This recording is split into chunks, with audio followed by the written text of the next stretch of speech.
Michelle. I'm Brittney. It's nice to meet you. So today I'm just going to be talking to you a little bit about your career, and I'm really glad you can make this interview. So do you want to sit down and we can get started? Thank you. Okay, so describe your career to me. Like, what do you do? I'm a drug access facilitator, and I work at the Juravinsky Cancer Center. And I'm actually a pharmacy technician, kind of doing a clinical role. Okay. So how long have you been working in this field for? Just a little over 13 years now. Okay. So what made you want to get into this field? Like what? Well, I wasn't actually sure when I first decided to go into this field, but I just wanted to do something in the healthcare field, but I didn't want to go back to school for four years, so I decided to do the pharmacy technician course because it was just a 2-year diploma. Okay, so what school did you go to for this? I actually took it at Mohawk College in Hamilton. Oh, it's not bad. So you just did the 2 years of schooling? Yes, it was a 2-year diploma course. Okay, so what's your typical day like at the hospital? Typical day is first thing in the morning, we go through our patient list on who's coming in for the day, overlooking our appointments that we made so we could kind of have the paperwork ready. And then the day is different every day because we get paged from physicians and nurses and social work all throughout the day through the different clinics. So some days we can get multiple pages and we could be running around all day, or sometimes it's a quiet day and we use those days to catch up on our paperwork. Oh, doesn't sound too bad. So what do you love most about your job? The thing I love most about my job is we actually help patients that don't have access to medications if they have no private insurance or not covered under any public plan. So what we do is we kind of fight with the insurance companies or drug companies to get funding for medication that they can't afford. So it's actually really rewarding when we can get medications covered for patients that they can't afford. That sounds very rewarding. So what kind of skill sets would you say someone would need for this field of work? For this field of work, we have to be pharmacy technicians to do this job, so that's definitely mandatory. But to do this job, like I said, we get paged from the physicians in the clinic, so you have to be able to multitask because sometimes you get a page while you're already answering another page. So you have to be able to kind of prioritize what's the most important thing that you have to get done first, because some of the days can be pretty hectic. So you have to be really organized, efficient, and be able to do more than one thing at one time. Okay.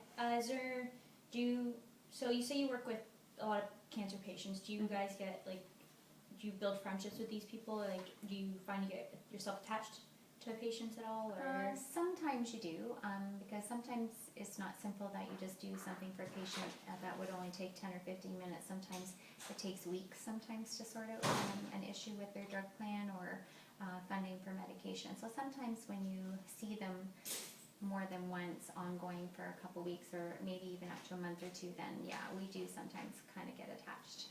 Yeah. Would you say that would be the most challenging part of your job? It is challenging because there is a very small percentage of patients that we run out of every option and we are not able to get the medication funded for them.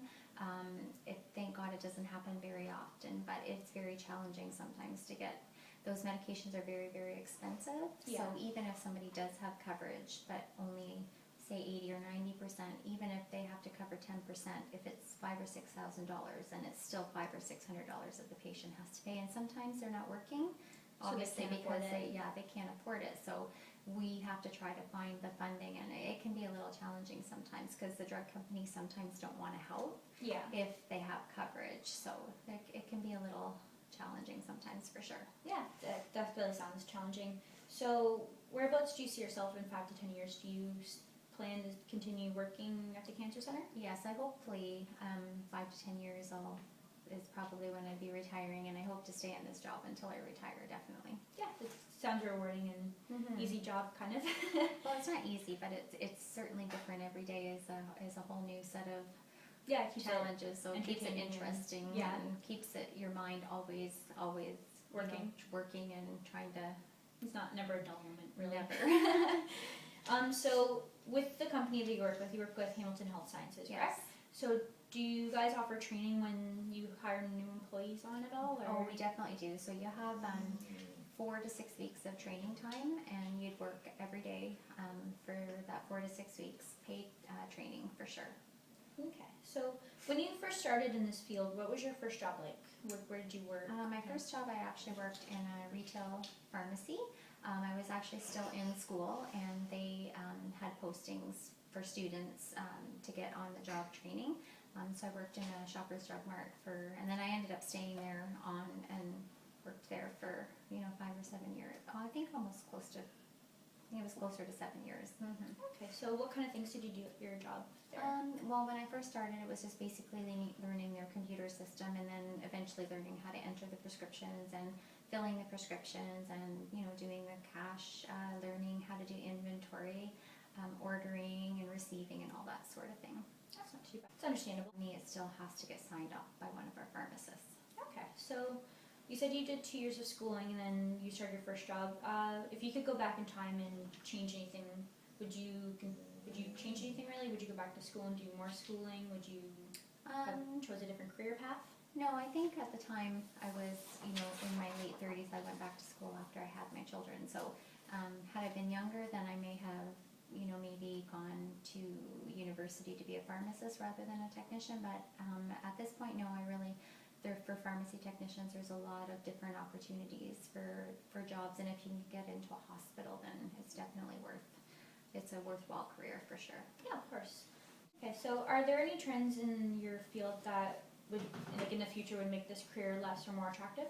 I think it's something that's more attractive because the regulation actually has changed where pharmacy technicians and hospitals have to be regulated. Mm-hmm. So we've actually had to go back to school for another year to finish everything.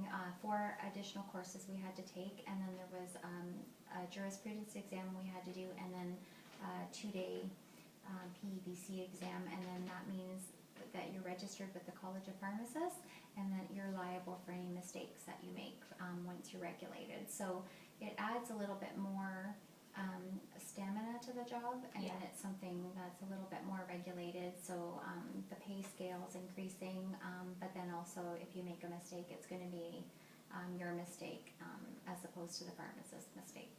Yeah, of course. So in the future, do you think this job will still be as attractive, like say 10, 20 years down the road? Do you think there'll be more people more interested in this job, or do you think there'll be more people working towards something else?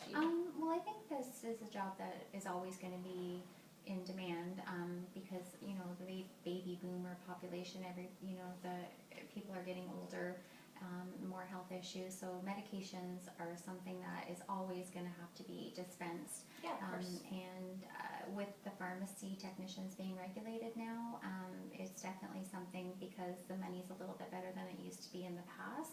I think more people will tend to maybe apply for it rather than go into other fields that may take them 4 or 5 years longer schooling.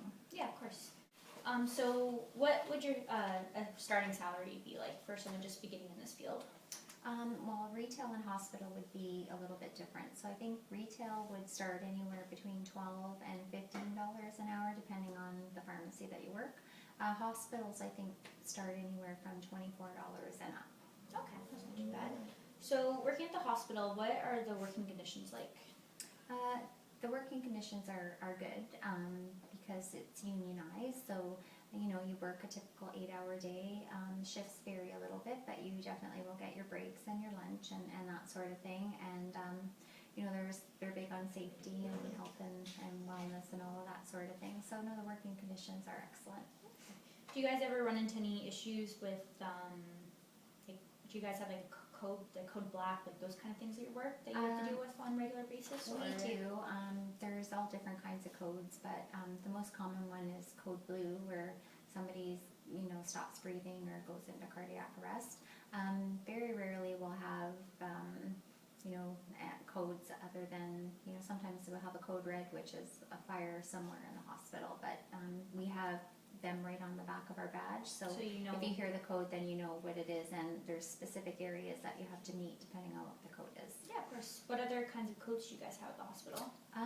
There's for external disaster, missing patients, if there's a fire, if somebody's in health distress, if there's a bomb scare, violent situations, so there's quite a Like, few. it ranges from Yeah, like any kind of situation, really. Basically, yes, and they all have a different color. Oh, that's not too bad.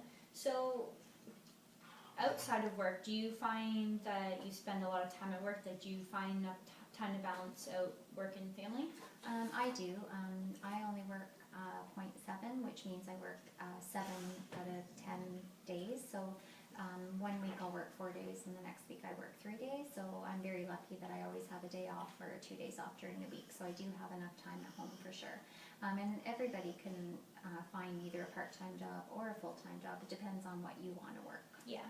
So do you ever come across people that find they drown themselves in work and they just don't put any extra time towards their family at all or themselves? I don't really see that a whole lot at the hospital because even if you work full-time, we're only open 9 till 5, so we're not open in the evenings or the weekends, so Like you're home with your family hospital. every night. But a regular hospital, they would have shifts for sure, or if you're in a retail pharmacy, a lot of them are open 24 hours or open till midnight, so if you have to work, say, every night and you have small kids, then that might not be the job for you. Yeah, of course. So what are some behind the scenes like things that happen at your job that a lot of people coming into the field wouldn't really know about?